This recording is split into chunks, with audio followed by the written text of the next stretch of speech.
বেশ রোদ ঝলমলে একটা দিনে বেরিয়ে পড়েছিলাম।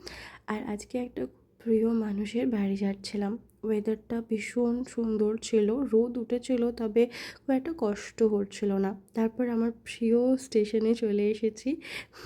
আমরা সবাই মিলে একসঙ্গে, অনেকদিন পর সবার সাথে দেখা হচ্ছে। চলে এসেছি আমাদের খুব প্রিয় একজন ম্যামের বাড়িতে। প্রচণ্ড আদরে এবং যত্নে আমাদেরকে আপ্যায়ন করেছিল। ম্যামের জন্মদিন উপলক্ষে আমরা সবাই মিলে একসঙ্গে হয়েছিলাম। অনেক আড্ডা, গল্প, আনন্দ, খাওয়া-দাওয়া সব নিয়ে এক দিনটা ভীষণ সুন্দর কেটেছে। আর কলেজ লাইফে এই স্যার ম্যাডামদের সাথে যে সম্পর্কটা তৈরি হয়েছিল, সেটা এখনও যে আমাদের আছে, এটা ভাবলেই নিজেকে ভীষণ লাকি মনে হয়। তো ম্যামের জন্য ছোট্ট করে কেকের আয়োজন সবাই মিলে করা হয়েছিল, সাথে গিফট, অনেক আনন্দ মজা। এখন তো কেক খাওয়া চলছে। কেকটা এত সুন্দর এনেছিল সমর্পিতাদি, আর ম্যাম বড্ড আদরে আমাদেরকে খাইয়ে দিচ্ছিল। এই জন্মদিন উপলক্ষে আমি প্রথমবার আজকে ম্যামের বাড়ি গেছিলাম।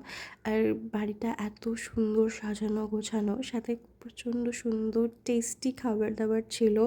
তো খাওয়া দাওয়া করে আমার তো বাড়ি ফিরতে ইচ্ছে করছিল না, কিন্তু কী আর করা যাবে, বাড়ি তো ফিরতেই হবে। আজকের জন্য এইটুকুই রইল।